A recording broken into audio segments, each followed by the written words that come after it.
It has been stated by another group that the unemployment in certain areas of the United States is going to be 30% or higher before this is over.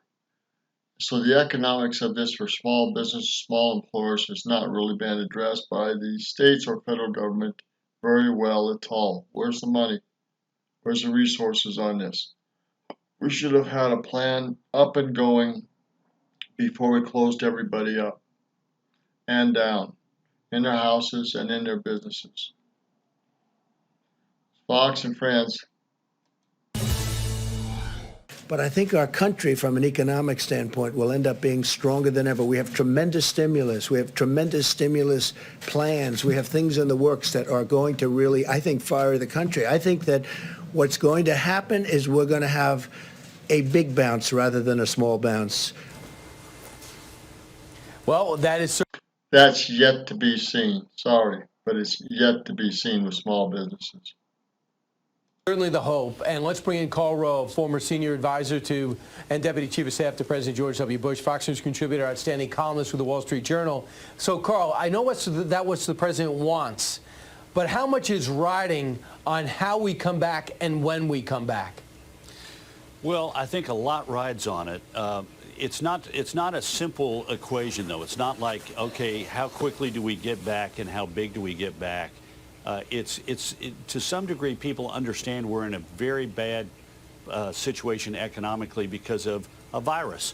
So they're going to be looking at what the president is attempting to do, and they're not going to hold him, you know, it's not like we got to return to yesterday today, but they want to know that we're moving in the right direction, and it's going to have a huge impact on the fall election. Let's move past this. Too much politics and not enough action. Not only should the Chinese pay for this financially, but we should get companies and manufacturing out of China so they pay for it in the long term, not just short term. Meanwhile, reports suggest that the death toll in the hardest hit Chinese city of Wuhan may be much higher than Beijing's count and what Beijing is saying. Joining me right now is former White House chief strategist Steve Bannon. Steve, it's great to have you on the program this morning. Thanks so much for joining us. Thanks, Maria. And I saw you on Sunday Morning Futures. You pointed out that the World Health Organization put out a tweet on January 14th saying that there's no human-to-human transmission of this disease. That's why President Trump is taking aim at the World Health Organization, saying that we're not going to give them the money, perhaps, that we normally do. What do you think about that? Absolutely. It's even worse than that. The Free Republic of China in Taiwan notified the World Health Organization on January 31st of 2019 they could prove human-to-human transmission on mainland China. And the World Health Organization looked the other way and believed the Chinese Communist January 31st on 2019, over a year ago? Wow. Party. President Trump's 100% right to go after the World Health Organization. That's really been a front organization for the Chinese Communist Party in this entire endeavor. However, that's got to be dealt with. But the Chinese Communist Party and their culpability in this is really what has to be addressed.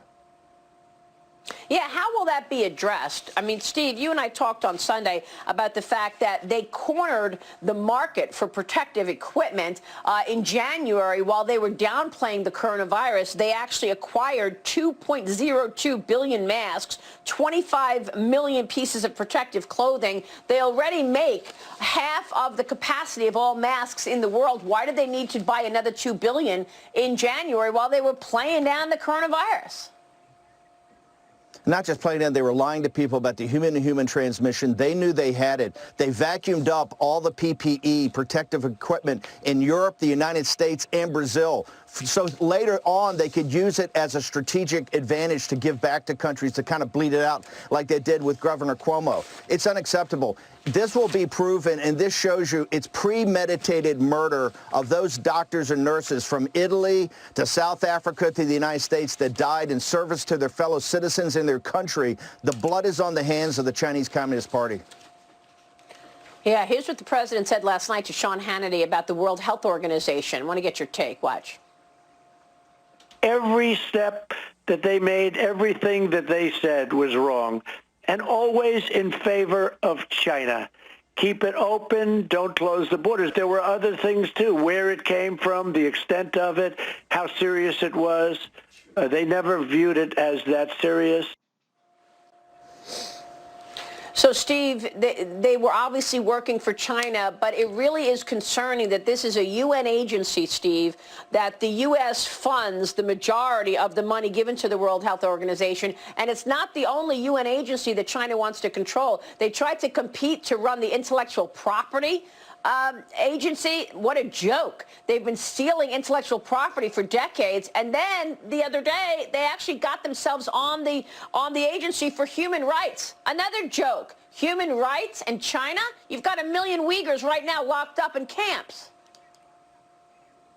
Not just in Uyghurs. Look what happened to the people in Wuhan because they lied to everybody about the human-to-human transmission. Look, in Geneva, they're trying to control or do control all of these UN operations. That's what President Trump's absolutely correct to expose this and go after it and make sure that it's taken care of. However, we can't take our eye off the ball. Remember, one of the most powerful things President Trump did was stop flights from China to come into the United States in late January. At that time, the Chinese Communist Party had limited, they had locked down internally Hubei province, but you could still fly from China to everywhere in the world, including Italy and Spain.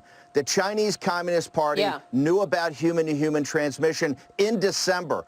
All of this could have been stopped. The city of Wuhan and the decent, hardworking Chinese citizens did not have to be destroyed. Hubei province did not have to be destroyed. Italy, Spain, South Africa, the United States. All of this is at the doorsteps of the Chinese Communist Party. They are the Chinese people are the biggest victims. This is a murderous group of gangsters, and they've got to be held accountable by the world. Which is why I believe... I'm going to let it go there. I think the best way to treat China in this is to take the manufacturing out of China, take the money out of the China, and sure, it's going to affect a lot of people, but that's the only way you're going to get any pressure on China Communist Party to do anything financial. You have to have financial pressure. It's the only way it's going to work. Short of war, it's the only way it's going to work. Roger Martin for Buildings, Montana.